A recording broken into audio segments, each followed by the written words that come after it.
Hello guys, welcome back.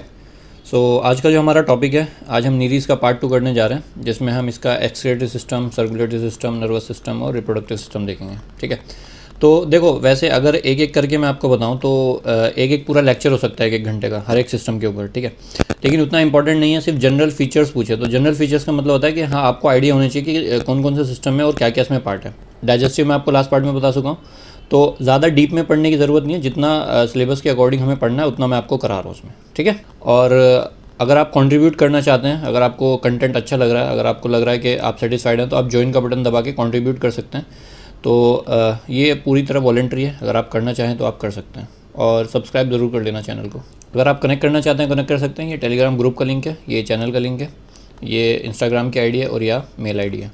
तो जो भी प्लेटफॉर्म आप यूज़ करते हैं, जिस भी तरह का आप जिस भी प्लेटफॉर्म पे आप हैं, आप सवाल पूछ सकते हैं। तो मैं कोशिश करता हूँ आपके सवालों के जवाब देने की। ठीक है, तो अब आज का लेक्चर शुरू करते हैं। चलो, तो कंटिन्यू करते हैं डाइजेस्टिव सिस्टम के बाद। आज रेस्पिरेटरी सिस्टम, एक्सक्रीटरी सिस्टम और आपका रिप्रोडक्टिव सिस्टम, नर्वस सिस्टम। ठीक है, तो ये सारे सिस्टम्स पढ़ाने के बाद मैं आपको बताऊंगा कि जो रिप्रोडक्टिव सिस्टम है आपका, उसमें लाइफ हिस्ट्री ऑफ नीरीज़ जो है आपका, लाइफ हिस्ट्री देखेंगे। इसमें आपका आएगा ट्रोकोफोरा लार्वा, ट्रोकोफोरा लार्वा। ठीक है, तो respiratory system, excretory system, reproductive system and nervous system, और इसमें एक आपका सर्कुलेटरी सिस्टम भी है। ठीक है, तो 5 सिस्टम, 2 लाइन में मैं सिस्टम बता देता हूँ आपको पहले। ठीक है, फिर लाइफ हिस्ट्री और जो ट्रोकोफोरा लार्वा, ये इंपॉर्टेंट है, एग्जाम में आया हुआ भी है ट्रोकोफोरा लार्वा के ऊपर क्वेश्चन। तो ये मैं हो सकता है अगली वीडियो में बताऊँ, अगर वीडियो लंबी हो गई तो अगली में आएगा, छोटी हुई तो फिर इसी में बता दूँगा। ठीक है, तो सबसे पहले रेस्पिरेटरी सिस्टम की बात करते हैं। तो मैंने आपको जब जनरल कैरेक्टर्स बताए थे, तो मैंने आपको बताया कि जो नेफ्रीडिया होता है वो अपनी बॉडी सरफेस से ऑक्सीजन लेता है और CO2 एमिट करता है। ठीक है, तो general body surface with the help of diffusion ये ऐसे अपना रेस्पिरेशन कंप्लीट करता है। और मैंने आपको बताया था कि जो इसके बाद पैरापोडिया होते हैं, वही मॉडिफाइड होकर गिल्स की फॉर्म में रेस्पिरेशन में हेल्प कराते हैं। ठीक है, तो स्पेशली इसके पास कोई गिल्स वगैरह या कोई स्पेशल रेस्पिरेटरी ऑर्गन नहीं है, बट जो पैरापोडिया हैं वही थोड़ा सा मॉडिफाई होके गिल्स की फॉर्म में, और उसी से आपका इसका रेस्पिरेशन होता है पूरा। ठीक है, तो ये मैं आपको बता चुका था। तो मैं एक लाइन में लिखा देता हूँ कि respiratory system is lacking and exchange of gases takes place through general body surface. ठीक है भाई, तो ये आपका रेस्पिरेटरी सिस्टम, बस इससे ज़्यादा इसमें ज़रूरी नहीं है। इसके बाद नेक्स्ट आपका इसमें आता है एक्सक्रीटरी सिस्टम। ठीक है, तो एक्सक्रीशन करने के लिए इसको ऐसे कंपेयर करके बताता हूँ मैं आपको। जैसे हमारे पास क्या होती है, जो ह्यूमंस होते हैं उनमें जो एक्सक्रीटरी यूनिट होती है आपकी, वो नेफ्रॉन होती है। ठीक है, तो वैसे ही इनके पास नेफ्रीडिया होता है। क्या होता है? नेफ्रीडिया। तो नेफ्रीडिया बोल लो, या इसको मेटानेफ्रीडिया भी बोलते हैं, जो नीरीज़ में होता है, नेफ्रीडिया या मेटानेफ्रीडिया। ठीक है, तो एक काम करो, नेफ्रॉन को स्ट्रक्चर याद करो कि नेफ्रॉन में क्या होता है। ऐसे बॉमन्स कैप्सूल होता है, उसके बाद आपका ऐसे PCT आता है, फिर उसके बाद आपका लूप ऑफ हेनले आता है, फिर DCT आता है और कलेक्टिंग डक्ट आता है। ठीक है, तो ऐसा कुछ स्ट्रक्चर अगर आपको याद हो तो ठीक है, वरना कोई बात नहीं, ये तो हम उसमें फिजियोलॉजी में पढ़ेंगे। बट अभी ऐसे समझ लो कि बॉमन्स कैप्सूल क्या होता है, एक छन्नी की तरह होता है। तो यहाँ पे ब्लड आके छनता है, तो जो भी वेस्ट होता है वो आपका PCT के थ्रू होता हुआ loop of Henle, then DCT and collecting duct. ठीक है, तो ये हमारे अंदर होता है ह्यूमंस में। और यही बात अगर इनके अंदर करें, एनेलिड्स के अंदर, तो नेफ्रीडिया होता है इनके पास। ठीक है, तो नेफ्रीडिया का स्ट्रक्चर कुछ ऐसे होता है आपका। इसका एक डिजिटल डायग्राम भी दिखा दूंगा मैं आपको अभी। तो इसमें क्या होता है, जैसे नेफ्रीडिया है तो हर सेगमेंट में एक नेफ्रीडिया प्रेजेंट होता है। ठीक है, ये मैं आपको बता चुका हूँ। तो हर सेगमेंट में नेफ्रीडिया प्रेजेंट होता है। तो इस नेफ्रीडिया में 2 पोर होते हैं। तो एक जो पोर है यहाँ पर, इस पोर का नाम होता है नेफ्रोस्टोम। क्या नाम होता है? नेफ्रोस्टोम। और इसके अंदर यहाँ से फिर जो जैसे हमारे अंदर ये डक्ट चल रही है ना, वैसे इसके अंदर डक्ट चलती है। इस डक्ट का नाम होता है आपका नेफ्रीडियल ट्यूब्यूल। क्या नाम होता है? नेफ्रीडियल ट्यूब्यूल। तो नेफ्रीडियल ट्यूब्यूल ऐसे कोइल्ड होती है, सिलिएटेड होती है। तो यहाँ से जो सिलोमिक कैविटी है, जो आपके यहाँ पे सिलोमिक कैविटी है, उसके अंदर जो भी नाइट्रोजिनस वेस्ट है, मेनली इसमें अमोनिया होता है, तो अमोनिया इनका नाइट्रोजिनस वेस्ट होता है। तो उसको ये नेफ्रोस्टोम जो है वो एक छन्नी की तरह समझ लो। तो यहाँ पे आगे ये इसके अंदर फिल हो रहा है। तो धीरे धीरे इस कलेक्टिंग डक्ट में जो सिलियाँ हैं वो नाइट्रोजिनस वेस्ट को तो इस ट्यूब के थ्रू बाहर निकालेंगे, और जो आपका इंपॉर्टेंट जो भी न्यूट्रिएंट वगैरह होंगे, जो मतलब इसमें आ गए होंगे, उनको वापस से रीअब्जॉर्ब कर लेगा। तो रीअब्जॉर्ब करने के लिए इसके चारों तरफ प्रोटोप्लाज्म होता है, उसको बोलते हैं आपका सिंक्शियल प्रोटोप्लाज्म। क्या बोलते हैं? सिंक्शियल प्रोटोप्लाज्म। ठीक है, तो अब यहाँ पर जितना भी वेस्ट था वो आने के बाद यहाँ से एक और ओपनिंग होती है, और इस ओपनिंग का नाम होता है यहाँ पर, इसको बोलते हैं नेफ्रिडियोपोर। क्या बोलते हैं? नेफ्रिडियोपोर। तो समझ गए? तो यहाँ से छन्नी में नेफ्रोस्टोम था जो सिलोमिक कैविटी या ब्लड वेसल्स में जो भी आपका वेस्ट होगा उसको लेके आएगा, फिर इस ट्यूब के थ्रू सेलेक्टिव रीअब्जॉर्प्शन होगा, एंड देन जो भी वेस्ट होगा आपका वो नेफ्रिडियोपोर के थ्रू बाहर निकल जाएगा। तो इस तरह से आपका कुछ मैकेनिज्म होता है। तो मैं आपको इसकी एक डिजिटल डायग्राम दिखाता हूँ, फिर उसके बाद उसको मैं आपको लिखा देता हूँ, ठीक है। तो ये डायग्राम है आपका नेफ्रीडिया का, ठीक है। सो जो मेटानेफ्रीडिया होता है नीरीज़ में, वो कुछ ऐसा दिखता है। तो वही है जो मैंने आपको बताया कि अपना बोमेंस कैप्सूल पकड़ लो, मतलब अपना नेफ्रॉन पकड़ लो, ये पीसीडी हो गया, ये लूप ऑफ हेनले हो गया, ठीक है। देन उसके बाद डीसीडी हो गया, और फिर कलेक्टिंग डक्ट हो गया। तो ऐसे ही कुछ समझ लो। तो ये जो नेफ्रोस्टोम है, this is funnel like structure, ठीक है। तो जो भी इसमें इसके अराउंड ब्लड वेसल्स होंगी बहुत ज़्यादा डेंसली, और जो सिलोमिक फ्लूइड होगा वो भी। तो यहाँ से जो भी वेस्ट होगा वो आपका छन के इसके अंदर आएगा आपका। देन आपका ये नेफ्रीडियल ट्यूब्यूल्स है, ठीक है। तो अब ये जो ट्यूब्यूल है ये पूरी सिलिएटेड है, ठीक है। तो सिलिएटेड है तो उसका मतलब जितना भी वेस्ट होगा ये इसको रिमूव करेगी, और जितना भी आपका जो काम की चीज़ होगी वो ये जो प्रोटोप्लाज्म है सिंक्शियम, इसमें वापस ये रीअब्सॉर्ब कर लेगी, ठीक है। तो ये आपका एंटीरियर जो पार्ट है वो सिलिएटेड है इसका ट्यूब्यूल का, और जो पोस्टीरियर पार्ट है ये देख लो, पोस्टीरियर वाला पार्ट ये आपका नॉन सिलिएटेड है, ठीक है भाई। तो इसमें बेसिकली अमोनिया प्रोडक्ट जो है वो आपका सिक्रीट होगा इसके थ्रू। तो नेफ्रीडियल ट्यूब्यूल के होते हुए आपका जो काम का होगा वो तो सेलेक्टिवली रीअब्जॉर्ब हो जाएगा, और जो वेस्ट होगा वो आपका टर्मिनल डक्ट के थ्रू, जैसे हमारे पास कलेक्टिंग डक्ट होती है वैसे यहाँ पर टर्मिनल डक्ट के थ्रू होता हुआ नेफ्रिडियोपोर, जो पोर है बॉडी के अंदर, उसके थ्रू आपका बॉडी से बाहर आ जाएगा, ठीक है। तो जो वेस्ट है that will be excreted through the nephridiopore. तो ये आपका स्ट्रक्चर हो गया नेफ्रीडिया का। तो डायग्राम देख लिया आपने, अब इसको लिख लेते हैं कि एक्सक्रीटरी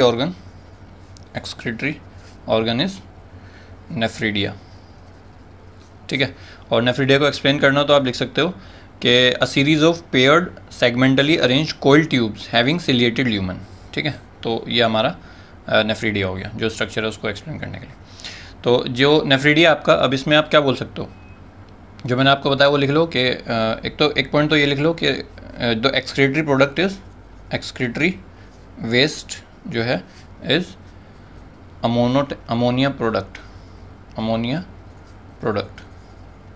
ठीक है, बेसिकली अमोनिया। एंड एक लाइन फिजियोलॉजी में लिख लो कि कैसे हो रहा है फिजियोलॉजी, कि nephridia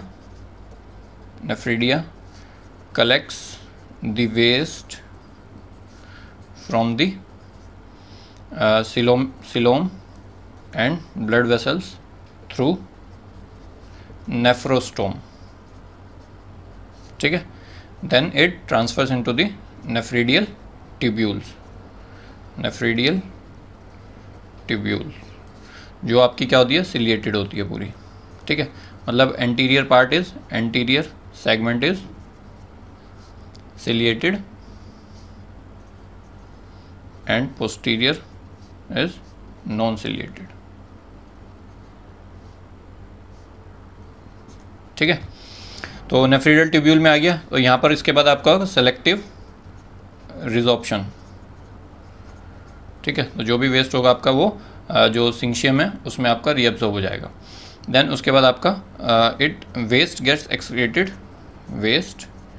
gets excreted through nephridiopore,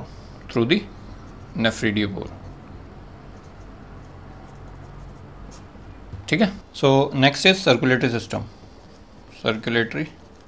system.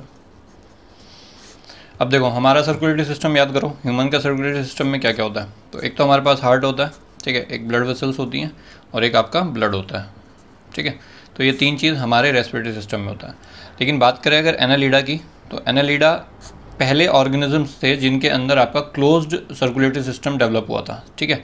तो क्लोज सर्कुलेटरी सिस्टम डेवलप हुआ, इसका मतलब इनके पास ब्लड वेसल्स आ जाएंगे, ठीक है। तो they have blood vessels as well as blood, but they do not have heart. तो इनके पास पंपिंग ऑर्गन नहीं है।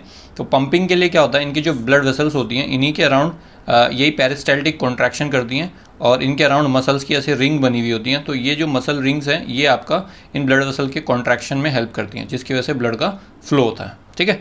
तो ये दो चीज़ होती हैं, एक तो ब्लड होता है, एक ब्लड वेसल होता है, हार्ट नहीं होता है। तो अब देखो होता क्या है कि एनालिडा जो है इसमें जो ब्लड वेसल्स हैं बेसिकली इनको हम 3 तरह से कैटेगराइज कर सकते हैं। कितनी तरह से? 3 तरह से। एक को बोलते हैं longitudinal blood vessels, longitudinal blood vessels. दूसरी को हम बोलते हैं transverse blood vessels, transverse blood vessels. और तीसरी को बोलते हैं segmental intestinal, segmental intestinal blood vessels. देखो नाम से समझ में आ रहा है, लॉन्गिट्यूडनल मतलब बॉडी के लॉन्गिट्यूड, ये जैसे मान लो ये नीरीज है, ठीक है, तो ये जो ब्लड वेसल होंगी वो आपकी ऐसे बहेंगी, ठीक है, या तो ऐसे या तो ऐसे, लॉन्गिट्यूडनल टू दी बॉडी। और ट्रांसवर्स है तो मतलब ऐसे, ठीक है। और सेगमेंटल इंटेस्टाइनल, ये तो देखो नाम से समझ में आ रहा है इंटेस्टाइन से रिलेटेड है, तो ये एक छोटा सा ये भी मैं आपको बता दूंगा। तो जो लॉन्गिट्यूडनल है इसमें मेनली 3 वेसल्स होती हैं आपकी। एक को बोलते हैं वेंट्रल एक को बोलते हैं डोर्सल ब्लड वेसल, जो डोर्सल सरफेस पे जाएगी। मान लो ये नीरीज है तो ये ऊपर वाली सरफेस है तो ये डोर्सल हो गई, एक यहाँ पे वेंट्रल हो गई। So dorsal blood vessel, then second is ventral blood vessel, and third बोलते हैं neural blood vessel, neural blood vessel, ठीक है भाई। तो ये 3 तरह की ब्लड वेसल जो हैं वो आपकी लॉन्गिट्यूडनल हो गई। तो अब एक काम करो, इसको डिजिटल डायग्राम में समझ लो कि कैसे मैकेनिज्म क्या है, कि कैसे कैसे हो रहा है, उसके बाद मैं आपको ये लिखा देता हूँ, ठीक है। तो ये आपका सर्कुलेटरी सिस्टम है। तो सर्कुलेटरी सिस्टम में आपको समझना ये है कि एक तो इसके पास ब्लड है, ठीक है, तो ब्लड जो होता है उसमें आपका जो कलरलेस कॉर्पस्कल्स होती हैं वो तो है ही, वो मैं आपको लिखा दूंगा। बाकी जो ब्लड रेड होता है वो हीमोग्लोबिन जो प्लाज्मा में डिजोल्व होता है उसकी वजह से होता है, ठीक है। तो अगर हम बात करें इसमें ब्लड वेसल्स की, तो एक आप देख रहे हो डोर्सल ब्लड वेसल जो मैंने आपको बताई थी लॉन्गिट्यूडनल में, एक आपकी वेंट्रल ब्लड वेसल, तो ये डोर्सल सरफेस है, मतलब ये नीरीज ऊपर से है, ये नीरीज की नीचे की सरफेस है, ठीक है। तो ये डोर्सल वाली ब्लड वेसल है जो मेन है, और ये आपकी वेंट्रल वाली है, ठीक है भाई, 2 तो ये हो गई। तीसरी आपकी जो न्यूरल है, जैसे neural blood vessel, perineural लिखा हुआ है, ये न्यूरल ब्लड वेसल है जो आपकी वेंट्रल नर्व कोड, ये जो वेंट्रल नर्व कोड है इसको अकम्पेनिंग कर रही है, ठीक है भाई। एंड देन उसके बाद मैंने आपको बताया था ट्रांसवर्स वाली, ठीक है, तो ट्रांसवर्स वाली जो होंगी वो आपकी कनेक्ट करेंगी। तो जैसे देखो ये जो वेंट्रल वाली है ये आपके ब्लड को ट्रांसमिट करती है from anterior end to posterior end. तो जैसे मान लो ये नीरीज है तो ये नीरीज का एंटीरियर एंड है और ये नीरीज का पोस्टीरियर एंड है। तो अगर anterior to posterior blood flow हो रहा है तो वो आपका किसकी वजह से हो रहा है? वेंट्रल वाली की। और अगर पोस्टीरियर टू एंटीरियर हो रहा है तो वो किसकी वजह से हो रहा है? वो आपका डोर्सल वाली की वजह से हो रहा है, ठीक है। तो ये पूरा ऐसे कनेक्टेड रहता है। तो ये आपकी कलेक्टिंग डक्ट, इसको हम कलेक्टिंग ब्लड वेसल बोलते हैं डोर्सल वाली को, और वेंट्रल वाली को आपका डिस्ट्रीब्यूटिंग ब्लड वेसल बोलते हैं, ठीक है। और मैकेनिज्म एक्शन की अगर हम बात करें तो जो ये ब्लड वेसल्स होती हैं इसमें पेरिस्टाल्टिक कॉन्ट्रैक्शन होता है, और इनके अराउंड आपकी रिंग लाइक मसल्स भी होती हैं, वो आपका कॉन्ट्रैक्शन में हेल्प करती हैं, ठीक है। बाकी डोर्सो इंटेस्टाइनल मतलब ये इंटेस्टाइन जा रही है डोर्सल साइड से, और वेंट्रो इंटेस्टाइनल मतलब ये वेंट्रल साइड से जा रही है इंटेस्टाइन की तरफ, ठीक है। और कैपिलरीज है इंटेस्टाइनल कैपिलरीज, और पैरापोडिया जो पैरापोडिया तक पहुँच रही है ब्लड वेसल सप्लाई कर रही हैं वो ये है, ठीक है भाई। इस डायग्राम की ज़रूरत नहीं है। तो ये जो आपने समझा अब इसको मैं आपको लिखा देता हूँ। तो डायग्राम देख लिया आपने। अब एक काम करते हैं, 2 पॉइंट लिख लेते हैं। सबसे पहला पॉइंट लिखेंगे सर्कुलेटरी सिस्टम, एंड लिखो they have well developed and closed circulatory system, ठीक है। So well developed and close circulatory system होता है इनका। और सबसे पहले ब्लड की अगर हम बात करें तो ब्लड में इसका ब्लड जो होता है वो रेड होता है, ठीक है। रेड क्यों होता है? क्योंकि इसके पास जो पिगमेंट होती है एरिथ्रोक्रूयोरिन, ठीक है, उसका नाम ज़रूरी नहीं है। जैसे हीमोग्लोबिन हमारी आरबीसी में होती है ना, तो इनकी हीमोग्लोबिन आपकी प्लाज्मा में डिजोल्व होती है, डिजोल्व इन प्लाज्मा, ठीक है। तो इसलिए रेड होता है ब्लड इनका भी। तो एक पॉइंट लिखेंगे कि blood is red, blood is red and consist of a fluid plasma and numerous amoeboid nucleated and colourless corpuscles, ठीक है। हमारे पास आरबीसी होती है ना रेड वाली, बट इनके पास कलरलेस होती हैं, ठीक है, क्योंकि प्लाज्मा में हीमोग्लोबिन डिजोल्व डायरेक्टली, आरबीसी के पास नहीं है, ठीक है। So that is the point of blood. तो एक पॉइंट ये भी लिख लो कि haemoglobin remains dissolve in the plasma, haemoglobin remains dissolve in the plasma, ठीक है भाई। तो प्लाज्मा डिजोल्व है। देन उसके बाद 2 पॉइंट लिख लेते हैं उसमें कि 3 main they have 3 main longitudinal blood vessels. सबसे पहली इसमें है आपकी dorsal blood vessel. So it conveys blood from posterior to anterior end, ठीक है। मतलब जैसे नीरीज है ये, तो डोर्सल सरफेस है, तो डोर्सल सरफेस में आपका पोस्टीरियर से एंटीरियर की तरफ ब्लड फ्लो होगा, और जो वेंट्रल सरफेस है वो आपका एंटीरियर टू पोस्टीरियर होगा, ठीक है। तो मेनली ये आपकी कलेक्टिंग डक्ट होती है, ठीक है, कलेक्टिंग ब्लड वेसल होती है, और ये आपकी डिस्ट्रीब्यूटिंग ब्लड वेसल्स होती हैं, जो आपने डायग्राम में देखा भी वही है, ठीक है। सो डोर्सल का तो ये हो गया। फिर बात करते हैं वेंट्रल ब्लड वेसल की। So they converge blood from anterior to posterior end, ठीक है भाई। और फिर उसके बाद न्यूरल वाली भी लिख लो कि न्यूरल जो है, न्यूरल अकम्पनी करती है न्यूरल नर्व कोड को, ठीक है। So it accompany the ventral nerve code, ठीक है भाई। तो ये आपकी लॉन्गिट्यूडनल वाली हो गई तीनों। उसके अलावा जो दूसरी हमने पढ़ी थी ट्रांसवर्स वाली की अगर हम बात करें, तो ट्रांसवर्स आपकी कनेक्ट कर रही हैं डोर्सल और वेंट्रल को, ठीक है, कनेक्ट कर रही हैं, आपने देखा डायग्राम में। So the connects dorsal and ventral vessels, ठीक है भाई, तो ये कनेक्ट कर रही है। देन उसके बाद आपका जो लास्ट थी सेगमेंटल इंटेस्टाइन, ठीक है, सेगमेंटल इंटेस्टाइनल वेसल, ठीक है। तो ये आपकी इन्हीं में से वेंट्रल और डोर्सल में से ब्रांच निकलती है इंटेस्टाइनल वाले पार्ट के लिए, ठीक है। तो इसमें लिखने की ज़रूरत नहीं है, लिख लो branch of ventral and dorsal blood vessels, ठीक है। तो ये आपका हो गया। तो ये तो मैंने आपको बता दिया कि कैसे इसमें क्या क्या है, ठीक है। थोड़ा सा डिटेल में बता रहा हूँ मैं आपको, मतलब इतना भी नहीं बता रहा, बट एग्जाम के पॉइंट ऑफ व्यू से बता रहा हूँ, ठीक है। और मैकेनिज्म ऑफ लिख लो, मैकेनिज्म ऑफ एक्शन कैसे हो रहा है, कि जो ब्लड का सर्कुलेशन है वो हो कैसे रहा है। So circulation occurs with the peristaltic contraction of blood vessels, ठीक है। और एक पॉइंट वो भी लिख लो रिंग वाला, a series of ring like muscle fibres around the blood vessel walls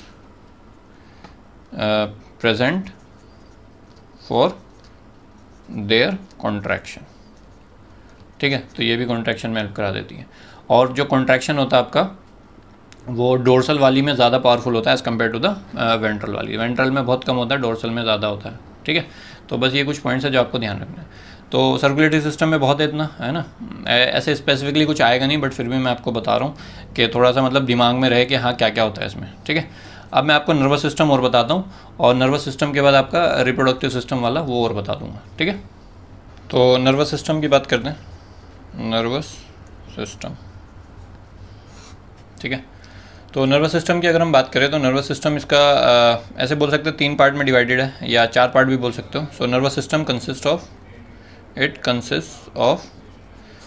तो इसमें होता है सेंट्रल नर्वस सिस्टम, ठीक है, एक होता है पेरिफेरल नर्वस सिस्टम, ठीक है, और उसके अलावा होता है एक विसरल नर्वस सिस्टम, ठीक है। विसरल वाला विसरल ऑर्गन्स के लिए, जो गट वाला पार्ट है उसके लिए, है ना। मेनली तो ये होते हैं आपके सेंट्रल नर्वस सिस्टम, पेरिफेरल और विसरल नर्वस सिस्टम।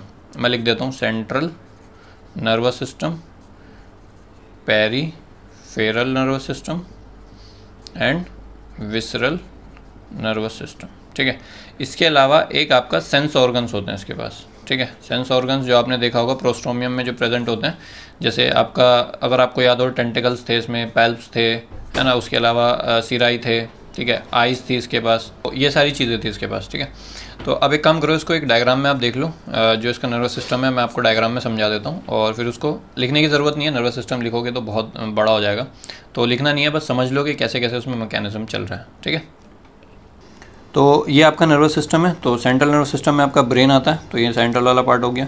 उसके अलावा जो सेंस ऑर्गन्स है, जैसे आपके मैंने बोला कि टेंटिकल्स है, तो जो टेंटिकल्स तक नर्व जा रही है तो वो नर्व टू टेंटिकल है, पैल्प तक जा रही है तो ये नर्व टू पैल्प है, सिराई तक जा रही है, ठीक है, ऑप्टिक वाली जा रही है तो ये है, ठीक है। उसके बाद आपका पेरिफेरल वाला आ जाता है, और फिर इसी में आपका विसरल भी अटैच होता है, जो आपका पेरिफेरल और सेंट्रल को कनेक्ट करता है इन द विसरल पार्ट, जो गट वाला पार्ट है वहाँ पे, ठीक है। तो ये कुछ इस तरह से, ज़्यादा डिटेल में नर्वस सिस्टम पढ़ने की ज़रूरत नहीं है, नर्वस सिस्टम बहुत कॉम्प्लेक्स होता है और इतना डिटेल में आपको पढ़ने की इसकी ज़रूरत नहीं है, ठीक है। तो डायग्राम देख लिया आपने नर्वस सिस्टम का। अब अगला पढ़ते हैं रिप्रोडक्टिव सिस्टम।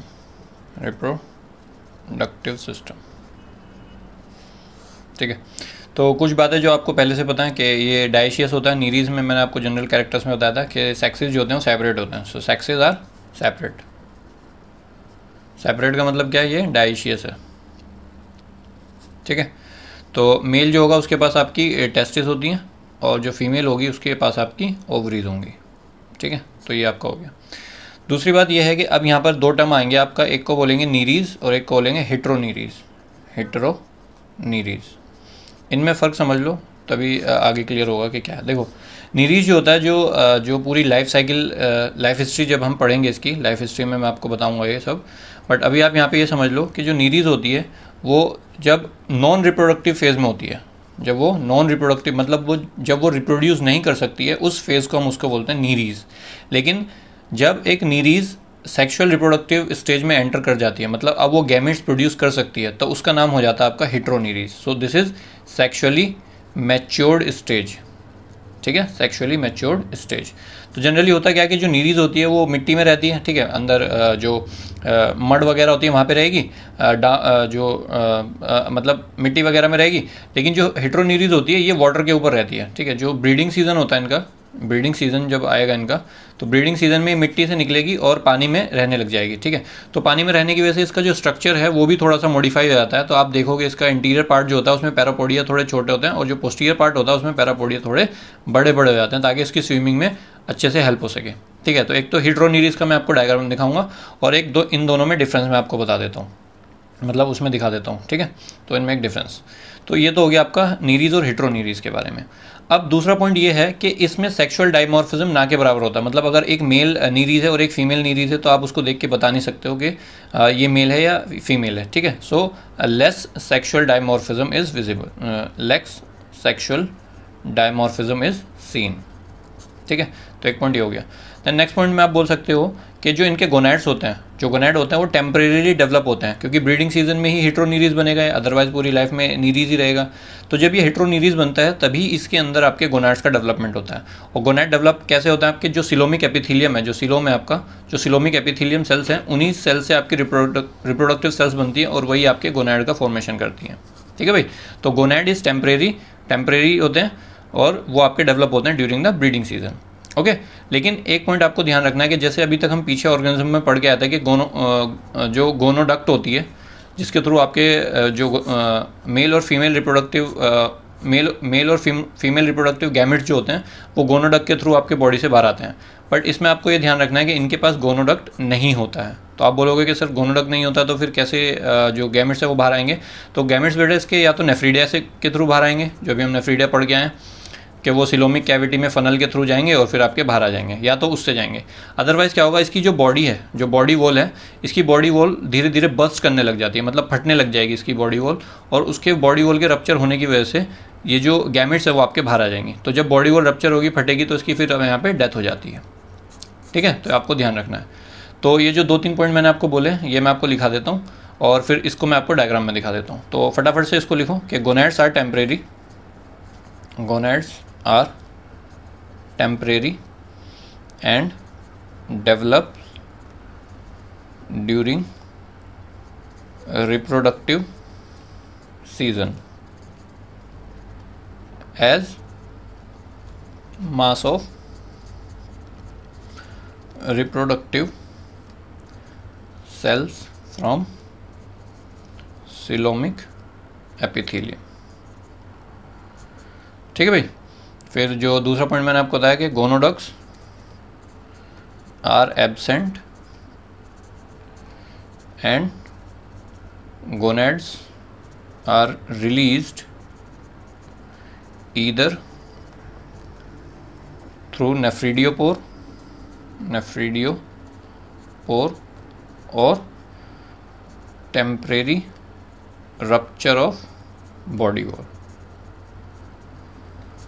ठीक है भाई। तो बॉडी वॉल रप्चर करने, अब जब गैमेट्स जो हैं वो बॉडी से बाहर आ जाएंगे, मेल के अंदर मेल गैमेट, फीमेल के अंदर फीमेल गैमेट, ठीक है, मतलब oogenesis और गैमेटोजेनेसिस जब हो जाएगा, गैमेट्स बाहर आ जाएंगे। तो अब वाटर के अंदर जो है गैमेट्स आ चुके हैं, ये मेल गैमेट है और ये फीमेल गैमेट है। अब इन दोनों का मिलन होगा, तो मिलन होगा तो उसको आप क्या बोलते हैं, फर्टिलाइजेशन होगा, ठीक है। और फर्टिलाइजेशन होने के बाद आपका वही क्लीवेज होगा, क्लीवेज के बाद आपका लार्वा स्टेज आएगी, ठीक है। तो वो सब होगा। तो इसका मतलब डेवलपमेंट इसमें कैसा होता है, डेवलपमेंट इसमें इनडायरेक्ट होता है, तो बोलोगे सर आपको कैसे था इनडायरेक्ट होगा, तो मैंने आपको पीछे एग्जांपल बताया था ना, जब जनरल कैरेक्टर्स बताया था कि जो नीरीज होता है उसमें डेवलपमेंट इनडायरेक्ट होता है, तभी तो आपका ट्रोकोफोर लार्वा आएगा। अगर ट्रोकोफोर लार्वा लाना है तो इसको इनडायरेक्ट करना पड़ेगा ना, तो इसलिए आपका इसमें इनडायरेक्ट है। ठीक है, तो बस ये आपका रिप्रोडक्टिव वाला सिस्टम भी मैंने आपको बता दिया। अब मैं क्या करता हूँ, इसको डायग्राम में दिखाता हूँ आपको, डायग्राम में भी समझ लो, और फिर उसके बाद आपकी जो लाइफ हिस्ट्री है वो मैं आपकी अगली वीडियो में बता दूँगा। ठीक है, तो ये डायग्राम आप देखेंगे, ये हेटेरोनीरीज है और ये आपका नीरीज है। तो नीरीज जनरली अगर आप देखो तो इसका पैरापोडिया जो है लगभग सारे एक जैसे सही हैं। ठीक है, लेकिन आप हेटेरोनीरीज के पैरापोडिया देखेंगे तो जो एंटीरियर वाला पार्ट है जिसको हमने एटॉक बोला, तो एटॉक वाला रीजन जो है वो नॉन सेक्सुअल रीजन है। लेकिन इसमें क्या होगा, जब सेक्सुअल फेज़ में एंटर करेगी तो जो पोस्टीरियर वाले जो पैरापोडिया वो बड़े हो जाएंगे ताकि आपका जो स्विमिंग है उसमें आसानी हो जाए, क्योंकि ये तो पानी के ऊपर ही रहने वाली है अब तो पूरा सेक्सुअल फेज़ में। तो यहाँ पर एपिटोक डेवलप हो गया। तो एपिटोक मतलब जो गैमेट्स हैं उसका फॉर्मेशन होने लग जाएगा, गोनाड का फॉर्मेशन होने लग जाएगा पोस्टीरियर वाले रीजन में, एंटीरियर वाले रीजन में नहीं होगा, इसलिए आपका अटोक है। तो दिस अटोक एंड एपिटोक के जो चेंजेस होते हैं इसी को हम बोलते हैं एपिटोकी। ठीक है, तो ये मैं आपको लिखा दूंगा ये पॉइंट। बात करें अगर डिफरेंस की, तो नीरीज आपका इमेच्योर स्टेज होती है, मैं आपको बता चुका हूँ, और हेटेरोनीरीज जो होती है आपकी मैच्योर स्टेज होती है। ठीक है, तो सेक्सुअली मैच्योर है तो हेटेरोनीरीज और सेक्सुअली मैच्योर है तो नीरीज।